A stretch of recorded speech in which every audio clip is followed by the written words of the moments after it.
Jai Shri Gurudev. Welcome to Mathematics Online Classes, Chapter Relations and Functions. Last class ಅಲ್ಲಿ ಮಕ್ಕಳನ್ನ ನಾವು reflexive, bijective ಅಂದರೆ reflexive, symmetric, transitive ಎಲ್ಲ ಓದಿದ್ವಿ ಹಿಂದಿನ ಕ್ಲಾಸ್ಗಳಲ್ಲಿ. ಅದಾದಮೇಲೆ oneness, onto, that is injectivity, surjectivity, ಆಮೇಲೆ ಬೈಜೆಕ್ಟಿವ್ ಫಂಕ್ಷನ್ ಅಂದರೆ ಏನು ಅಂತ ಓದಿದ್ವಿ. ಇವತ್ತಿನ ಕ್ಲಾಸಲ್ಲಿ ಹೊಸ ಟಾಪಿಕ್ಕನ್ನು ಓದೋಣ. ಆ ಟಾಪಿಕ್ ಯಾವುದಪ್ಪ ಅಂದರೆ composition of two functions. So topic ಯಾವುದು? composition of two functions. So ಎರಡು ಫಂಕ್ಷನ್ಗಳ ಕಾಂಪೋಸಿಷನ್ ಅಂತ ಅಂದರೆ ಏನು ಅದನ್ನು ನೋಡ್ತಾ ಹೋಗೋಣ. ಸೊ ನೋಡಿ, ಅವನೇನು ಹೇಳ್ತಾನೆ, let us consider a function F. F ಅನ್ನೋ ಒಂದು ಫಂಕ್ಷನ್ನು ಎ ಸೆಟ್ ಇಂದ ಬಿ ಸೆಟ್ ಡಿಫೈನ್ ಆಗಿರುತ್ತೆ. Let us think there is a function F which is defined from A set to B set. General sets ಇಲ್ಲಿ ಯಾವುದನ್ನು natural number, real number, integer ಅಂತ ಯಾವ್ದು ತಗೋತಾ ಇಲ್ಲ. ಜನರಲ್ ಎ ಇಂದ B define ಆಗಿದೆ. ಅದೇ ಥರ ಇನ್ನೊಂದು ಫಂಕ್ಷನ್ ತಗೋತೀನಿ ಜಿ. ಜಿ ಅನ್ನೋ ಫಂಕ್ಷನ್ನು ಬಿ ಇಂದ ಸಿ ಡಿಫೈನ್ ಆಗಿದೆ. ಸೊ ಇಲ್ಲಿ ತುಂಬ ಕೇರ್ಫುಲ್ಲಾಗಿ ಅಬ್ಸರ್ವ್ ಮಾಡಬೇಕು. ನೋಡಿ, ನಾವು ಸಿಮೆಟ್ರಿ ಮಾಡ್ತಿದ್ವಲ್ಲ ಆ ರೀತಿ ಬರುತ್ತೆ. ಎ ಇಂದ ಬಿಗೆ ಹೋಗ್ತಾ ಇದೆ. ಸೊ ಲಾಸ್ಟ್ ಇಲ್ಲಿ ಇದು ಡೊಮೈನ್, ಇದು ಕೋಡೊಮೈನ್. ಇಲ್ಲಿ ಯಾವ ಕೋಡೊಮೈನ್ ಇದೆಯೋ ಅದು ಇಲ್ಲಿ ಡೊಮೈನ್ ಆಗಿರಬೇಕು. G from B to C. ಹಾಗಾದರೆ let there be a function f from A to B and g be a function from B to C. Then the composition of two functions f and g. F and g ಅನ್ನೋದು ಯಾವುದ್ರದ್ದು? F function ಮತ್ತು g ಫಂಕ್ಷನಿನ composition ಅಂತ ಹೇಳ್ತದೆ. Composition of F and G is given by, ಅದನ್ನ ಏನಂತ ಬರೀತಾನೆ, F ಮತ್ತೆ ಜಿ ಕಾಂಪೋಸಿಷನ್ ಮಾಡೋ ಆ ಫಂಕ್ಷನ್ ಅನ್ನ ಜಿ ಕಾಂಪೋಸಿಷನ್ ಎಫ್ ಅಂತ ಬರೀತಾನೆ. ಸ್ಮಾಲ್ ಲೆಟರ್ ಓದ್ರಿ, ಸಣ್ಣ ಓ ಬರೆದ್ರೆ ಜಿ ಆಫ್ ಎಫ್ ಅಂತಾನು ಓದ್ತಾರೆ ಕೆಲವೊಂದು ಟೈಮಲ್ಲಿ. That is G composition F. ಅದನ್ನ ಎಲ್ಲಿ ಡಿಫೈನ್ ಮಾಡ್ತಾನಪ್ಪ ಅಂದ್ರೆ, the composition of G F and G is given by G of F from A to C ಅಂತ ಹೇಳ್ತಾನೆ.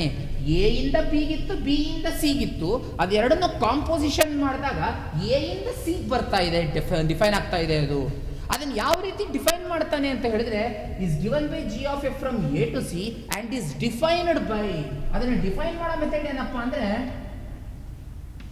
G of F of X is equal to G composition F of X is equal to G of the function F of X ಅಂತ ಹೇಳ್ತಾನೆ. ನೋಡಿ, ನಿಮ್ಗೆ ಅನ್ನಿಸ್ಬೋದು ಏನು, ಒಂದು doubt clear ಬರುತ್ತೆ. ಸರ್, ಎ ಇಂದ ಬಿಗಿರೋ ಫಂಕ್ಷನ್ ಎಫ್, ಬಿ ಇಂದ ಸಿಗಿರೋ ಫಂಕ್ಷನ್ ಜಿ, ಅದೆರಡನ್ನು ಕಂಬೈನ್ ಮಾಡಿದಾಗ ಎ ಟು ಸಿ ಬರ್ತಿದೆ ಅಂದರೆ ಎಫ್ ಟು ಜಿ ಆಗಬೇಕು, ಎಫ್ ಆಫ್ ಜಿ ಆಗಬೇಕಲ್ವಾ ಸರ್ ಅಂತ ನೀವು ಕೇಳ್ಬೋದು. ಯಾಕೆಂದರೆ ಎ ಸ್ಟಾರ್ಟಿಂಗಲ್ಲಿ ಇರೋದು ಇಲ್ಲಿ, ಸಿ ಕೊನೆಯಲ್ಲಿರೋದು ಇಲ್ಲಿ. ಎ ಟು ಸಿ ಅಂದರೆ ಇಲ್ಲಿಂದ ಇಲ್ಲಿಗೆ ಹೋಗ್ತಿದೆ ಅಂದರೆ ಎಫ್ ಇಂದ ಜಿಗೆ. ಬಟ್ ನೀವು ಜಿ ಕಾಂಪೋಸಿಷನ್ ಎಫ್ ಅಂತ ಹೇಳ್ತಾ ಇದ್ದೀರಾ, ಎಫ್ ಆ್ಯಂಡ್ ಜಿ ಕಾಂಪೋಸಿಷನ್ನ ಜಿ ಕಾಂಪೋಸಿಷನ್ ಎಫ್ ಅಂತ ಹೇಳ್ತಾ ಇದ್ದೀರಾ. ಬಟ್ ಎಫ್ ಕಾಂಪೋಸಿಷನ್ ಜಿ ಆಗಬೇಕಲ್ವಾ? ಅಲ್ಲ. ಯಾಕಪ್ಪ ಆಗಲ್ಲ ಅನ್ನೋದನ್ನು ಹೇಳಬೇಕಾದ್ರೆ ನೋಡಿ, ಡಿಫೈನ್ ಏನಾಗುತ್ತೆ, g composition F of x ತಗೊಂಡಾಗ g of F of X ಅಂತ ಆಗುತ್ತೆ. ಅಂದರೆ ಫಸ್ಟ್ ಫಂಕ್ಷನ್ ಅಪ್ಲೈ ಆಗೋದು ಎಫ್ ಆಫ್ ಎಕ್ಸ್ ಒಳಗಡೆ ಫಂಕ್ಷನ್, ಒಳಗಡೆ ಫಂಕ್ಷನಿಂದ ಹೊರಗಡೆ ಬರ್ತೀವಿ ನಾವು. ಹಾಗಾದರೆ ಮೊದಲ ಅಪ್ಲೈ ಆಗುವಂಥ ಫಂಕ್ಷನ್ನು ಎಫ್, ಆಮೇಲೆ ಅಪ್ಲೈ ಆಗೋ ಫಂಕ್ಷನ್ನು ಜಿ. ನೀವು ಹೇಳಿದ್ರೆ ಕರೆಕ್ಟ್, ಎಫ್ ಎ ಮೊದಲು ಅಪ್ಲೈ ಆಗೋದು, ಜಿನೇ ಕೊನೆಯಲ್ಲಿ ಅಪ್ಲೈ ಆಗೋದು. ಬಟ್ ಬರೀಬೇಕಾದ್ರೆ ಜಿ ಆಫ್ ಎಫ್ ಅಂತ ಬರೀತೀವಿ, ಎಫ್ ಆಫ್ ಜಿ ಅಂತ ಬರೀಬಾರ್ದು. ಎಫ್ ಆಫ್ ಜಿ ಅಂತ ಬರೆದ್ರೆ ಅರ್ಥ ಏನಪ್ಪ ಅಂದರೆ, ಜಿ ಫಂಕ್ಷನ್ ಮೊದಲು ಅಪ್ಲೈ ಆಗಿ ಆಮೇಲೆ ಎಫ್ ಫಂಕ್ಷನ್ ಅಪ್ಲೈ ಆಗ್ತಿದೆ ಅಂತ. ಸೊ ಎಫ್ ಫಂಕ್ಷನ್ ಮೊದಲು ಅಪ್ಲೈ ಆಗಿ ಜಿ ಫಂಕ್ಷನ್ ಅಪ್ಲೈ ಆಗಬೇಕಾದ್ರೆ I should write g of f ಅಂತ ಬರೀಬೇಕು. ಸೊ ನೋಡಿ, g of f, g composition F of x function ಇದರಲ್ಲಿ g of F of X ಅಂತ ಡಿಫೈನ್ ಮಾಡಿದ್ರೆ, ಇಲ್ಲಿರೋ ಎಕ್ಸ್ ಎಲ್ಲ ಎಲ್ಲಿ ಬಿಲಾಂಗ್ ಆಗಬೇಕು? ಇಲ್ಲಿರೋ ಎಕ್ಸ್ ಎಲ್ಲ ಎ ಸೆಟ್ ಬಿಲಾಂಗ್ ಆಗಬೇಕು. Must belong to the A set. ಯಾಕೆ? ಎ ಇಂದ ಸಿಗೆ ಹೋಗ್ತಿದೆ. ಜಿ ಕಾಂಪೋಸಿಷನ್ ಎಫ್ ಡಿಫೈನ್ ಆಗಿರೋದು ಎಲ್ಲಿಂದ ಎಲ್ಲಿಗೆ? ಎ ಇಂದ ಸಿಗೆ. ಹಾಗಾದರೆ ಡೊಮೈನಲ್ಲಿರುತ್ತಾನೆ ನಾವು ವ್ಯಾಲ್ಯೂಸ್ ಕೊಡೋದು. ಎಕ್ಸ್ ವ್ಯಾಲ್ಯೂ ಕೊಡೋದು ಎಲ್ಲಿ? ಡೊಮೈನಿಗೆ ತಾನೆ. ಹಾಗಾದ್ರೆ ಡೊಮೈನ್ ಈಸ್ ಎ. ಅದಕ್ಕೆ for all X belongs to A ಅಂತ ಹೇಳ್ತಾನೆ. ಅರ್ಥ ಆಗ್ತಿದ್ಯಾ? ಇದು ಕಾಂಪೋಸಿಷನ್ ಆಫ್ ಟೂ ಫಂಕ್ಷನ್ಸ್ ಅಂತ ಹೇಳ್ತಾನೆ. ಇನ್ನೊಂದ್ಸಲ ಹೇಳ್ತೀನಿ ನೋಡಿ, let us consider two functions F from A to B and G from B to C. Then the composition of F and G is defined by G is given by G composition F from A to C, A ಇಂದ C ಗೆ G composition F and is defined by G composition F of X is equal to G of F of X function for all X is nothing but the domain part A. X is in the domain part A. ಸರಿ, ಇದರ ಮೇಲೆ problem ಯಾವ ರೀತಿ ಬರುತ್ತೆ? ಕೆಲವೊಂದು ಟೈಮಲ್ಲಿ ಇದ್ರ ಮೇಲೂ ಪ್ರಾಬ್ಲಮನ್ನು 2 ಮಾರ್ಕ್ಸ್ಗೆ ಕೇಳ್ತಾ ಇರ್ತಾನೆ.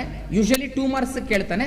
ಆ ಪ್ರಾಬ್ಲಮ್ ಯಾವುದು, ಯಾವ ಥರ ಕೇಳ್ತಾನೆ, ಯಾವ ರೀತಿ ಸಾಲ್ವ್ ಮಾಡಬೇಕು ಅನ್ನೋದನ್ನು ನೋಡ್ತಾ ಹೋಗೋಣ. Actually speaking, composition of 2 functions is a very very simple topic. ಇದರಲ್ಲಿ ಕ್ವಶನ್ ಬಂತು ಅಂದರೆ ತುಂಬ ಈಸಿಯಾಗಿ ಮಾರ್ಕ್ಸನ್ನು ಸ್ಕೋರ್ ಮಾಡ್ಬೋದು. ಸೊ ಫಂಕ್ಷನ್ ಯಾವ ರೀತಿ ಇದೆ, ಯಾವ ಫಂಕ್ಷನ್ ಕೊಟ್ಟಾಗ ಯಾವ ರೀತಿ ಮಾಡಬೇಕು, ಪ್ರಾಬ್ಲಮ್ ಯಾವ ರೀತಿ ಕೊಡ್ತಾನೆ ಅನ್ನೋದನ್ನು ನೋಡ್ತಾ ಹೋದರೆ, ಫಸ್ಟ್ ಪ್ರಾಬ್ಲಮ್ ನೋಡಿ. He gives if f of x is equal to cos x ಅಂತ ಕೊಟ್ಟಿದ್ದಾನೆ. f of x ಫಂಕ್ಷನ್ ಅನ್ನ cos x ಅಂತ ಕೊಟ್ಟಿದ್ದಾನೆ. g of x ಫಂಕ್ಷನ್ ಅನ್ನ 3x² ಅಂತ ಕೊಟ್ಟಿದ್ದಾನೆ. f of x ಫಂಕ್ಷನ್ ಅನ್ನ cos x ಅಂತ ಕೊಟ್ಟಿದ್ದಾನೆ. g of x ಫಂಕ್ಷನ್ ಅನ್ನ 3x² ಅಂತ ಕೊಟ್ಟಿದ್ದಾನೆ. ಏನು ಕಂಡುಹಿಡಿಯಕ್ಕೆ ಕೇಳಿದಾನೆ? ಅವನು ಹೇಳ್ತಾನೆ, show that g composition f is not equal to f composition g. ನೀವು ಕೇಳಿದ್ರಲ್ಲ, f of g ಬರೆದ್ರೆ ಏನಾಗುತ್ತೆ ಸರ್? g of f ಎರಡು ಬೇರೆ ಬೇರೆ. So f composition g and g composition f ಎರಡು ಬೇರೆ ಬೇರೆ, ಎರಡು ವ್ಯಾಲ್ಯೂ ಬೇರೆ ಬೇರೆ ಬರುತ್ತೆ ಅಂತ ತೋರಿಸಿ ಅಂತಲೇ ಕೇಳಿದ್ದಾನೆ. ಹೇಗೆ ತೋರಿಸೋದು ನೋಡಿ. Given f of x is equal to cos x, g of x is equal to 3x². ಆಯಿತಾ? ಸೊ ಈ ಪ್ರಾಬ್ಲಮ್ನ ನೋಡ್ತಾ ಹೋದಾಗ, ಸೊ ಯಾವ ರೀತಿ ಇದೆ? ಫಸ್ಟು ಜಿ ಕಾಂಪೋಸಿಷನ್ ಎಫ್ ಅಂತ ತಗೋಬೇಕಾದ್ರೆ, g composition F of x ಏನಂತ ಡಿಫೈನ್ ಮಾಡಿದ್ದ? G of function F of x. ಹಾಗಾದರೆ g of what is f of x function? F of x ನಾನು ನೋಡಿ ಅದಕ್ಕೆ ಹೇಳಿತ್ತು, ಮೊದಲು ರೀಕಾಲ್ ಆಗೋ ಫಂಕ್ಷನ್ ಯಾವುದು? F of x. ಆಮೇಲೆ ಜಿ ಆಫ್ ಎಕ್ಸ್ ರೀಕಾಲ್ ಆಗುತ್ತೆ. ಸೊ ನೋಡಿ, ಎಫ್ ಆಫ್ ಎಕ್ಸ್ ಯಾವ್ದು? F of x cos x. F of x ಬದಲಿಗೆ ಕಾಸ್ ಎಕ್ಸ್ನ ರೀಸಬ್ಸ್ಟಿಟ್ಯೂಟ್ ಮಾಡಿದೆ. ಎಫ್ ಆಫ್ ಎಕ್ಸ್ ಅಂದರೆ ಕಾಸ್ ಎಕ್ಸ್ ಅಂತ. ಈಗ ನೋಡಿ ಮಕ್ಕಳ, ಫಂಕ್ಷನ್ ನಿಮಗೆ ಕಾಣಿಸ್ತಿರೋದು ಯಾವ ಥರ ಇದೆ? ಜಿ ಆಫ್ ಎಕ್ಸ್ ಥರ ಇದೆ. But G of x function ಥರ ಇದ್ರೂ ಎಕ್ಸ್ ಜಾಗದಲ್ಲಿ ಏನಿದೆ? ಕಾಸ್ ಎಕ್ಸ್ ಇದೆ. ಹಾಗಾಗಿ ನಾನೇನು ಮಾಡಬೇಕು? ಜಿ ಆಫ್ ಎಕ್ಸ್ ಫಂಕ್ಷನ್ನಲ್ಲಿ ಎಕ್ಸ್ ಜಾಗಕ್ಕೆ ಕಾಸ್ ಎಕ್ಸ್ ಹಾಕಬೇಕು. ನೋಡಿ, ಜಿ ಆಫ್ ಎಕ್ಸ್ ಫಂಕ್ಷನ್ ಅಂದರೆ ಇದು 3x². ಅಲ್ಲಿ ಎಕ್ಸ್ ಜಾಗಕ್ಕೆ ಏನಾಗಬೇಕು? ಜಿ ಆಫ್ ಎಕ್ಸ್ ಅಂದರೆ ಎಕ್ಸ್ ಆಗ್ತಿದ್ದೆ, ಬಟ್ ಕಾಸ್ ಎಕ್ಸ್ ಇರೋದ್ರಿಂದ ಎಕ್ಸ್ ಜಾಗಕ್ಕೆ ಕಾಸ್ ಎಕ್ಸ್ ಹಾಕ್ತೀವಿ.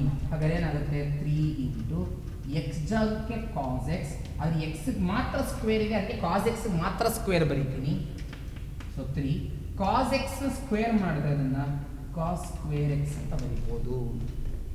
ತಪ್ಪು ಮಾಡಬೇಡಿ, ಕಾಸ್ ಸ್ಕ್ವೇರ್ ಎಕ್ಸ್ ಸ್ಕ್ವೇರ್ ಅಂತ ಬರೆಯೋಕ್ಕಾಗಲ್ಲ. Cos x whole square is nothing but cos square x. Cos theta whole square is cos square theta. ಅರ್ಥ ಆಗ್ತಿದೆಯಾ? ನೆಕ್ಸ್ಟ್ ಇದು g of F of x ಆಯಿತು. ಇನ್ನೊಂದು ಯಾವ್ದು ಕೇಳಿರೋದು? F of g of X ಅಂತ ಕೇಳಿದ್ದಾನೆ. F of f composition g of x. ಅದನ್ನ ಏನಂತ ಡಿಫೈನ್ ಮಾಡ್ಬೋದು? F of the function g of x. So f ಹಾಗೆ ಇಟ್ಕೋತೀನಿ ಇಲ್ಲಿ ನೋಡಿ. ಎಫ್ ಆಫ್ ಜಿ ಅಂದರೆ ನಾನು ಮೊದಲೇ ಹೇಳಿದೆ, ಎಫ್ ಆಫ್ ಜಿ, ಜಿ ಮೊದಲು ಆಪ್ರೇಟ್ ಆಗುತ್ತೆ, ಆಮೇಲೆ ಎಫ್ ಆಪ್ರೇಟ್ ಆಗುತ್ತೆ. ನೋಡಿ, g function first. G of x ಫಂಕ್ಷನಲ್ಲಿ ಏನಿದೆ? 3x². ಹಾಗಾದರೆ ಜಿ ಆಫ್ ಎಕ್ಸ್ ಬದಲಿಗೆ 3x² ಸಬ್ಸ್ಟಿಟ್ಯೂಟ್ ಮಾಡಿದೆ.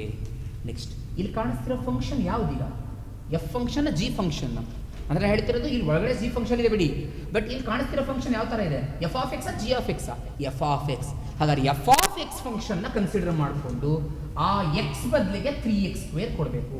ಎಫ್ ಆಫ್ ಎಕ್ಸ್ ಫಂಕ್ಷನ್ ಏನು ಹೇಳುತ್ತೆ? ಕಾಸ್ ಎಕ್ಸ್ ಅಂತ ಹೇಳ್ತಿದೆ. ಹಾಗಾದ್ರೆ ಎಕ್ಸ್ ಬದಲಿಗೆ ಇಲ್ಲೇನು ಕೊಡಬೇಕು? 3x² ಇಂದ 3x² ಕೊಟ್ಟರೆ ಕಾಸ್, ಎಕ್ಸ್ ಬದಲಿಗೆ 3x².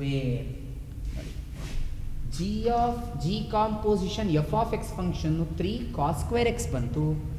F composition g of x function cos 3x² ಬಂತು. ಎರಡೂ ಬೇರೆ ಬೇರೆ. So I can finally write the conclusion. G of F of X is not equal to F composition g of X ಅಂತ ಬರೀಬೋದು. So this is for 2 marks. Usually ಇದನ್ನು 2 ಮಾರ್ಕಿನ ಪ್ರಾಬ್ಲಮಾಗಿ ಕೇಳ್ತಾರೆ. Next ಇದೇ ಥರ ಇನ್ನೊಂದು ಎರಡು ಪ್ರಾಬ್ಲಮ್ ಇದೆ. ಕಾಂಪೋಸಿಷನ್ ಮೇಲೆ ಕೇಳಿರುವಂಥದ್ದನ್ನು ಅದನ್ನು ಡಿಸ್ಕಸ್ ಮಾಡ್ತಾ ಹೋಗೋಣ. ಯಾವ ರೀತಿ ಪ್ರಾಬ್ಲಮ್ ಇದೆ ಅಂತ ಹೇಳಿ ಅದನ್ನ ಯಾವ ಥರ ಕೊಟ್ಟಿದ್ದಾನೆ ನೋಡ್ತಾ ಹೋಗೋಣ. ಈ ಪ್ರಾಬ್ಲಮ್ನ ಎಫ್ ಆಫ್ ಎಕ್ಸು ಮತ್ತು ಜಿ ಆಫ್ ಎಕ್ಸ್ ಎರಡನ್ನೂ ಕೊಟ್ಟಿರ್ತಾನೆ, ಹೌದಲ್ವಾ? ಸೊ ಈ ಪ್ರಾಬ್ಲಮಲ್ಲಿ ಏನು ಮಾಡಿದಾನಪ್ಪ ಅಂದರೆ ಎಫ್ ಆಫ್ ಎಕ್ಸನ್ನು 8x³ ಅಂತ ಕೊಟ್ಟಿದ್ದಾನೆ, ಜಿ ಆಫ್ ಎಕ್ಸನ್ನು x⁻1/3 ಅಂತ ಕೊಟ್ಟಿದ್ದಾನೆ. ಒಂದನ್ನು 8x³ ಅಂತ ಕೊಟ್ಟಿದ್ದಾನೆ, ಇನ್ನೊಂದನ್ನು x⁻1/3 ಅಂತ ಕೊಟ್ಟಿದ್ದಾನೆ. ಇಲ್ಲೇನು ಕೇಳಿದ್ದಾನೆ? ಶೋ ದಟ್ ಕೇಳಿಲ್ಲ, ಜಸ್ಟ್ ಅವ್ನು ಕೇಳಿರೋದು find g composition f and f composition g. ಅದು ಈಕ್ವಲ್ ಬರುತ್ತಾ ಇಲ್ವಾ ಅದನ್ನ ಬೇಡ, ಜಸ್ಟ್ ಕಂಡಿಡಿರಿ ಅಂತ ಹೇಳಿದ್ದಾನೆ. ಕಂಡಿಡಿಯೋಣ, ನೋಡ್ಕೊಳ್ಳಿ. Given f of x g of x ಕೊಟ್ಟಿದ್ದಾನೆ. ನೆಕ್ಸ್ಟ್ ಕಂಡುಹಿಡಿಬೇಕಲ್ಲ, g composition F of X is g of the function F of x. ನಾವು g of the function, what is f of x function? 8x³. Substitute f of x ಜಾಗೆ 8x³. ಈಗ ಏನಾಗ್ತಾ ಇದೆ? Function ನೋಡಿದ್ರೆ 8x³ ಅಂತಂದಾಗ F of x function ಯಾವ ರೀತಿ ಇದೆ? ಜಿ ಆಫ್ ಎಕ್ಸ್ ಥರ ಇದೆ. ಬಟ್ ಜಿ ಆಫ್ ಎಕ್ಸ್ ಥರ ಇದೆ, ಎಕ್ಸ್ ಬದಲಿಗೆ 8x³ ಇದೆ. ಹಾಗಾದ್ರೆ ಜಿ ಆಫ್ ಎಕ್ಸ್ ಫಂಕ್ಷನ್ನಲ್ಲಿ ಇದರಲ್ಲಿ ಎಕ್ಸ್ ಬದಲಿಗೆ 8x³ ಕೊಡಿ. ನೋಡಿ, ಎಕ್ಸ್ ಬದಲಿಗೆ 8x³. ಬಟ್ ಆ ಎಕ್ಸಿನ ಪವರ್ ಎಷ್ಟಿದೆ? 1/3. ಅದಕ್ಕೆ ಎಕ್ಸಿಗೆ ಫುಲ್ ಪವರ್ 1/3 ಇರೋದ್ರಿಂದ ಎಕ್ಸ್ ಜಾಗದಲ್ಲಿ 8x³ ಬಂದಿದೆ, ಅದಕ್ಕೆ ಫುಲ್ ಹೋಲ್ ಪವರ್ 1/3 ಬಂತು. ಮಕ್ಕಳ ಒಂದು ಗೊತ್ತು, ಹೋಲ್ ಪವರ್ 1/3 ಅಂತಂದರೆ ಕ್ಯೂಬ್ ರೂಟ್ ಅಂತ. ಹೋಲ್ ಪವರ್ 1/2 ಬಂದರೆ ಸ್ಕ್ವೇರ್ ರೂಟ್, ಹೋಲ್ ಪವರ್ 1/3 ಬಂದರೆ ಕ್ಯೂಬ್ ರೂಟ್. 8ಗೆ ಕ್ಯೂಬ್ ರೂಟ್ ಏನು? 2. x³ ಕ್ಯೂಬ್ ರೂಟ್ ತೆಗೆದ್ರೆ x, cube root cube cancel ಆಗುತ್ತೆ. ಸೊ 2x ಬಂತು. ನೆಕ್ಸ್ಟ್ ಒನ್ ಯಾವುದು? F composition g of x. ಇದನ್ನೇನಂತ ಬರೀಬೋದು? F of the function g of X.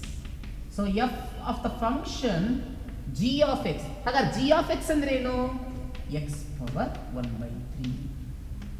ಈಗ ಯಾವ ಫಂಕ್ಷನಲ್ಲಿ ಕಾಣಿಸ್ತಿದೆ? ಎಫ್ ಆಫ್ ಎಕ್ಸ್ ಥರ ಇದೆ, ಬಟ್ ಎಕ್ಸ್ ಜಾಗದಲ್ಲಿ x⁻1/3 ಇದೆ. So f of x function ತಗೊಂಡ್ರೆ ನೋಡಿ 8 ಬರ್ಕೊಂಡೆ. x³ ಇದೆ, ಬಟ್ ಹೇಳೋದೇನು? ಎಕ್ಸ್ ಜಾಗಕ್ಕೆ x⁻1/3. ಹಾಗಾದ್ರೆ ನಾನು ಎಕ್ಸ್ ಜಾಗಕ್ಕೆ x⁻1/3 ಕೊಡ್ತೀನಿ. ಕ್ಯೂಬ್ ಇರೋದು ಯಾವುದಕ್ಕೆ? ಎಕ್ಸ್ಗೆ ಮಾತ್ರ. ಅಂದರೆ ಈ ಎಕ್ಸ್ ಜಾಗ ಕೊಟ್ಟಿದ್ದಕ್ಕೆ ಮಾತ್ರ ಕ್ಯೂಬ್ ಹಾಕಿ. ಹಾಗಾದರೆ 8 ಪಾಡಿಗೆ 8 ಇದೆ.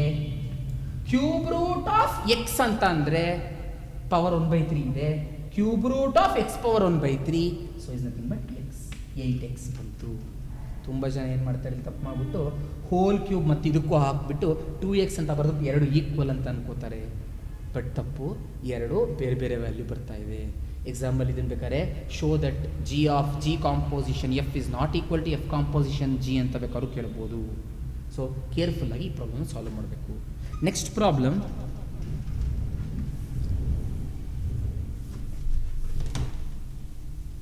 ಫಂಕ್ಷನ್ನ ಚೇಂಜ್ ಮಾಡ್ತಾನೆ ನೋಡಿ. ಫಂಕ್ಷನ್ ಏನು ಕೊಡ್ತಾನೆ? ಎಫ್ ಆಫ್ ಎಕ್ಸನ್ನು ಮಾಡ್ ಎಕ್ಸ್ ಅಂತ ಕೊಡ್ತಾನೆ, ಜಿ ಆಫ್ ಎಕ್ಸನ್ನು ಮಾಡ್ 5x-2 ಅಂತ ಕೊಡ್ತಾನೆ. ಎಫ್ ಆಫ್ ಎಕ್ಸನ್ನು ಮಾಡ್ ಎಕ್ಸ್ ಅಂತ ಕೊಡ್ತಾನೆ, ಜಿ ಆಫ್ ಎಕ್ಸನ್ನು ಮಾಡ್ 5x-2 ಅಂತ ಕೊಟ್ಟಿದ್ದಾನೆ. ಇದನ್ನು ಸಹ find g composition f and f composition G ಅಂತ ಕೇಳಿದ್ದಾನೆ. ನೋಡ್ತಾ ಹೋದರೆ first g composition F of x ಅನ್ನು ತಗೋತಾ ಹೋದರೆ g of the function F of X ಅಂತ ತಗೋಬಹುದು. So g of the function F of x ಅಂತಂದರೆ g of what is f of x? Mod x. ನೋಡಿ, ಜಿ ಒಳಗಡೆ mod x, g of mod x. ಈ function ಯಾವ ಫಂಕ್ಷನಲ್ಲಿದೆ? G function. G of X ಥರ, G of X ಅಂದರೆ ಈ function, but X ಜಾಗಕ್ಕೆಲ್ಲ mod x ಕೊಡಿ. ಜಿ ಆಫ್ ಎಕ್ಸ್ ಫಂಕ್ಷನಲ್ಲಿ ಮಾಡ್ 5, ಎಕ್ಸ್ ಜಾಗಕ್ಕೆ ಏನು ಕೊಡಬೇಕು? Mod x minus. ಹಾಗಾದರೆ ಸೊ ಎಫ್ ಇದ್ರ value modulus of 5 mod x - 2 ಅಂತ ಆಯಿತು. ನೆಕ್ಸ್ಟ್ ಇನ್ನೊಂದು ಯಾವುದಿದೆ? F composition g of x. F composition g of x ಏನಂತ ಬರೀಬೋದು? F of the function g of X ಅಂತ ಬರೀಬೋದು. F of the function g of x. What is g of x function? 5x minus 2. Mod 5x minus 2. Mod 5x minus 2. So g of x function mod 5x minus 2 ಇದೆ. mod 5x minus 2. ಈಗ function ಯಾವುದು? F function. F of function ಅಲ್ಲಿ X ಬದಲಿಗೆ mod 5x minus 2 ಕೊಡಬೇಕು. ಸರಿ, F of function ತಗೊಂಡಾಗ starting ಮಾಡಿದೆ, ಮಾಡ್ ಅಪ್ಲೈ ಮಾಡಿದೆ, ಮಾಡಲಸ್ ಆಫ್ ಎಕ್ಸ್ ಬದಲಿಗೆ ಏನು ಕೊಡಬೇಕು? ಈ ವ್ಯಾಲ್ಯೂ ಕೊಡಬೇಕು. ಮತ್ತೆ ಮಾಡ್ ಬರುತ್ತೆ, ಎರಡನೇ ಮಾಡು 5x minus 2. ಹಾಗಾದ್ರೆ ಮಾಡಲಸ್ ಆಫ್ ಮಾಡಲಸ್ ಅಂತಂದ್ರೆ ಒಂದ್ಸಲಿ ಮಾಡ್ ಅಪ್ಲೈ ಆದ್ರೆ ಪಾಸಿಟಿವ್ ಬಂದಿರುತ್ತೆ, ಇನ್ನೊಂದ್ಸಲಿ ಏನು ಮಾಡಲಸ್ ಅಪ್ಲೈ ಮಾಡಿದ್ರು ಒಂದೇ, ಮಾಡದೆ ಹೋದ್ರು ಒಂದೇ. ಅದನ್ನ ಮತ್ತೆ ಸಿಂಪಲ್ ಆಗಿ ನಾವು ವಿಚ್ ಇಸ್ ಈಕ್ವಲ್ ಟು ಮಾಡ್ 5x minus 2 ಅಂತ ಬರೆದ್ಬಿಟ್ರೆ ಸಾಕು. ಸೊ ಈ ಪ್ರಾಬ್ಲಮ್ ಅಲ್ಲ ನೋಡಿ, ಮಾಡ್ 5x minus 2ನೇ ಬೇರೆ, modulus of 5 mod x minus 2ನೇ ಬೇರೆ ಬೇರೆ ಬೇರೆ ವ್ಯಾಲ್ಯೂ. ಬಿಕಾಸ್ ಮಾಡ್ ಎಕ್ಸ್ ಅನ್ನು ನಾನು ಎಕ್ಸ್ ಅಂತ ಬರ್ಕೊಳಕ್ಕಾಗಲ್ಲ. ಮಾಡ್ ಎಕ್ಸು ಎಕ್ಸ್ ಬೇಕಾದರೂ ಆಗ್ಬೋದು, ಮೈನಸ್ ಎಕ್ಸ್ ಬೇಕಾದರೂ ಆಗ್ಬೋದು. ಅದರಿಂದಾಗಿ ಎಕ್ಸ್ ತಗೊಂಡ್ರೆ 5x minus 2 ಕರೆಕ್ಟ್, ಇವೆರಡು ಈಕ್ವಲ್ ಆಗ್ತಿತ್ತು. ಬಟ್ ಮೈನಸ್ ಎಕ್ಸ್ ತಗೊಂಡ್ರೆ ಮೈನಸ್ 5x minus 2 ಆಗ್ಬಿಡುತ್ತೆ. ಸೊ ಅದರಿಂದ ವ್ಯಾಲ್ಯೂಸ್ ಬೇರೆ ಬೇರೆ ಆಗುತ್ತೆ. ಸೊ ಇದು ಕಾಂಪೋಸಿಷನ್ ಫಂಕ್ಷನ್ಸ್ ಬಗ್ಗೆ. ಇದ್ರ ಮೇಲೆ ನೆಕ್ಸ್ಟ್ ಬೇರೆ ಪ್ರಾಬ್ಲಮ್ಸನ್ನು ನೆಕ್ಸ್ಟ್ ಕ್ಲಾಸಲ್ಲಿ ಸಾಲ್ವ್ ಮಾಡ್ತಾ ಹೋಗೋಣ. I hope you understood this class, and if at all you have any doubts, you can comment in the comment section. Thank you.